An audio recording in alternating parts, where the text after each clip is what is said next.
अगर जीवन में आपने असफलता को स्वीकार करना सीख लिया, फेल्यूअर्स को अगर आपने एक्सेप्ट करना सीख लिया,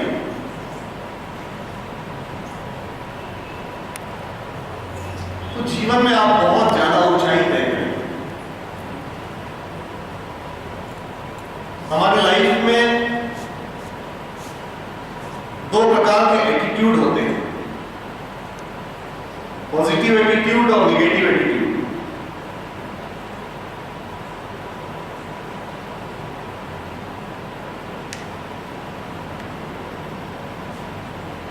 एक पहाड़ी में किसी व्यक्ति का मकान था, वहां पानी नहीं था, नीचे से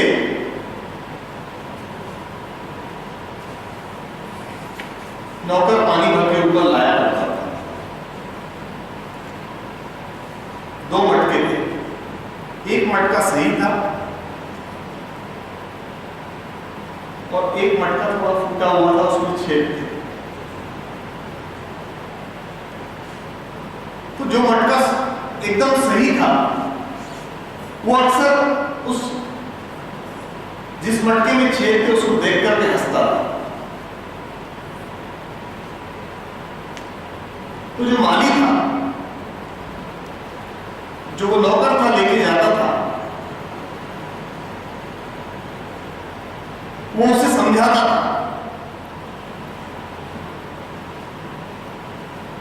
कि आप अपने जीवन में आपकी जो कमियां है उसमें फोकस मत करो, आपके अंदर जो पावर है उसके ऊपर फोकस करो।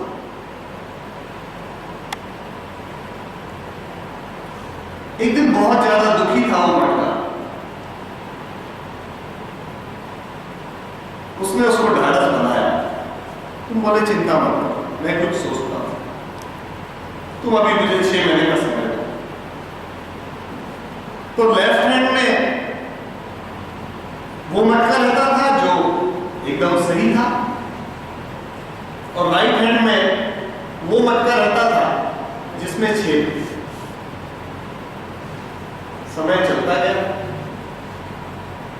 6 महीने उसने उससे कोई शिकायत नहीं की, लेकिन उसको अंदर बड़ा दुख होता था, तकलीफ होती थी।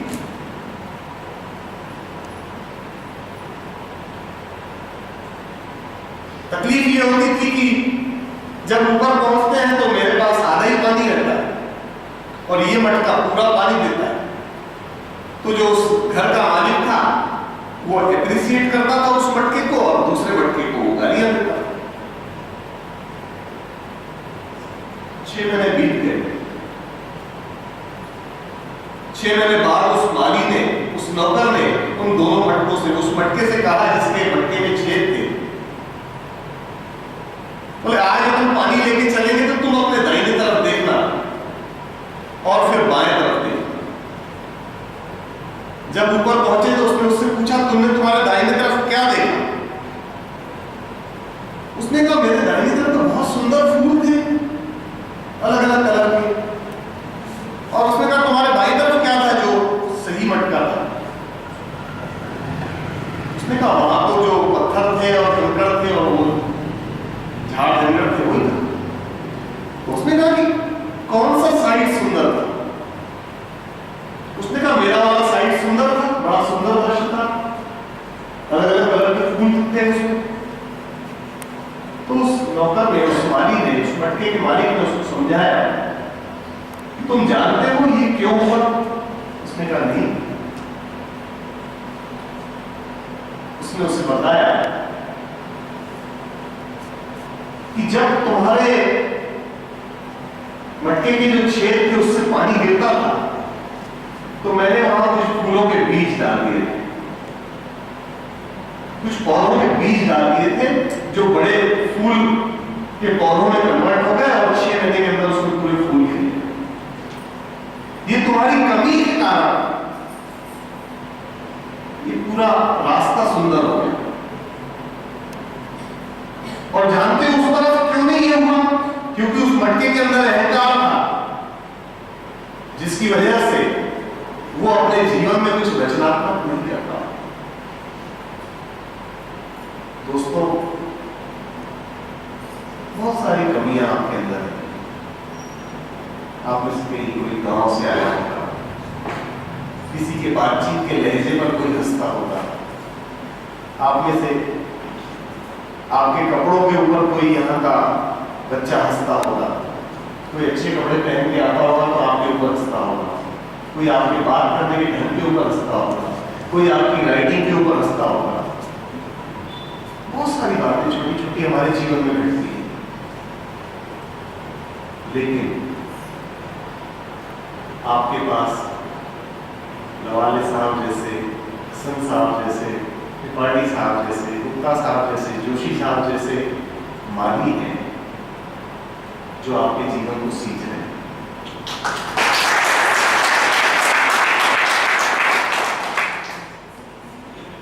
मैं पिछले 25-30 साल से हसन साहब को जानता हूं, लवाले साहब को जानता हूं,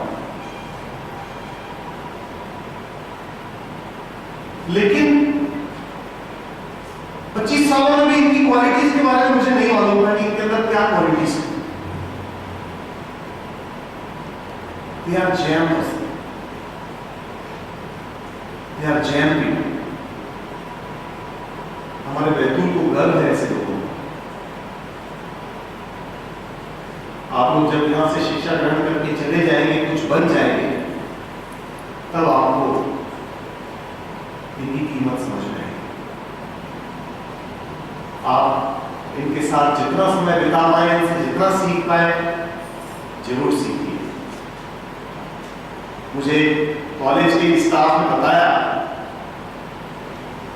कि हसन साहब इज वेरी पंक्चुअल। मैं अभी निखिल से वही बात कर रहा था, सुबह 9 बजे आते, शाम को 6 बजे जाते, खाना खाने जाते, 15 मिनट वापस। ये चीज मुझे अपने जीवन में 25 साल में अभी पता लगी, 15 दिन पहले।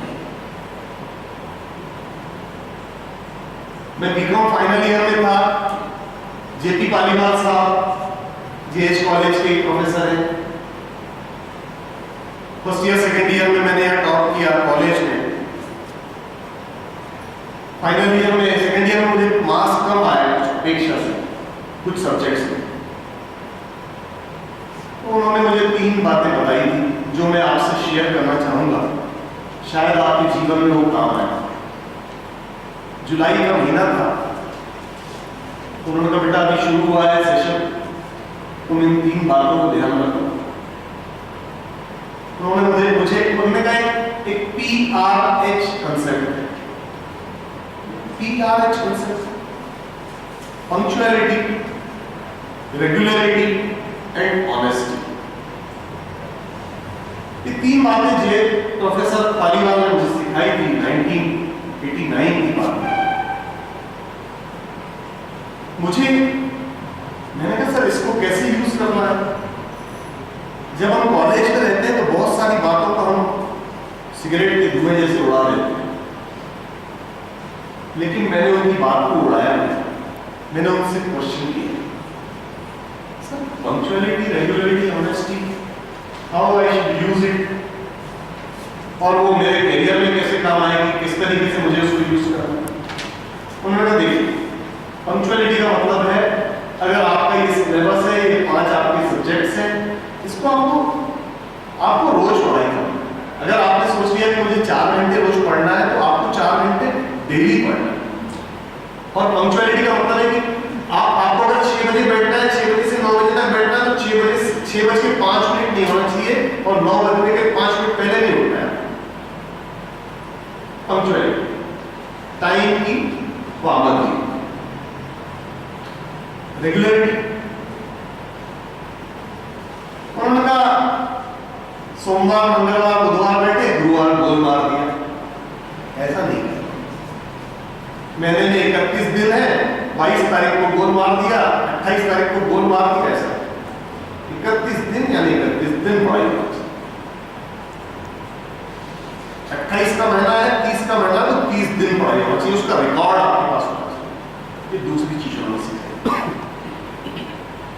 And third one is honesty. Last time मैं हसन साहब के साथ बैठा था, तो उन्होंने कहा भैया जिसका हम खाते हैं उसका बजाते हैं, इसीलिए मैंने आपको बोला कि 3 बजे के बाद। मैंने उनसे बोला सर मैं आ जाऊँ क्या? अभी फोन करके पूछा, उन्होंने कहा नहीं 3:15 बजे के बाद। मैंने कहा सर ऐसा क्यों? बोला नहीं मेरा पीरियड स्टार्ट नहीं हुआ।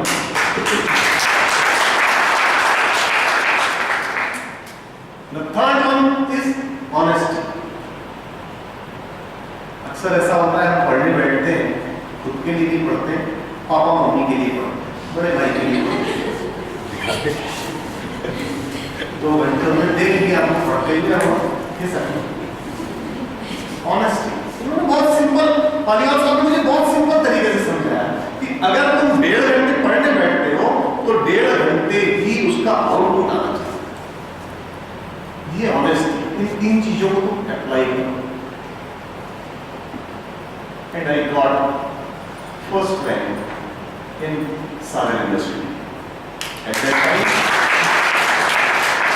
उस समय JH कॉलेज सागर यूनिवर्सिटी में आता था और सागर यूनिवर्सिटी बहुत टफ यूनिवर्सिटी मानी जाती है आज भी। ये गौरव मुझे यहाँ जो मुझे गाइडेंस मिला उसकी वजह से प्राप्त हुआ। ये 3 चीजें मैं आपको बताना चाहता हूँ। निखिल हम लोग अभी गर्ल्स कॉलेज में थे। गर्ल्स कॉलेज में करीब हमारा आधे घंटे का सेशन था, जल्दी आ गए वहां से। तो इसने कहा आप बहुत अच्छी स्पीच देते। मैं आज उसको एक राज बताना चाहता हूँ। आशीष गुप्ता साहब हमारे से 2 साल सीनियर, हम 9th में थे तो ये 11th में थे। इनके घर अगर आप जाएंगे तो 6वीं कक्षा से 11वीं कक्षा तक कम से कम इन्होंने 50 शीटें जीती होगी वाद विवाद। उसके बाद भी जीती ग्रेजुएशन, बाद में भी कॉलेज में भी हमारे आगे आगे रहते थे। तो तजिंदर अजवानी, आशीष गुप्ता और एक मोहम्मद क्या नाम, नतीजा कुरैशी, ये 3 लोग थे जो मेरे आइकॉन है पब्लिक स्पीकिंग में। और इन लोगों से मुझे शौक लगा भाषणबाजी का। इन लोगों से सीखा है, इन लोगों को सुना है बहुत। उस समय कुछ बोलते नहीं आता था, लेकिन हमेशा इन लोगों को देखकर कैसा लगता था कि काश हम भी पब्लिक स्पीकिंग में बहुत अच्छा हम भाषण दे सकें, बोले। तो मैं आज का ये पूरा सेशन लवाले साहब को और JH कॉलेज इसके पूरे स्टाफ को समर्पित करता हूँ। Thank you very much.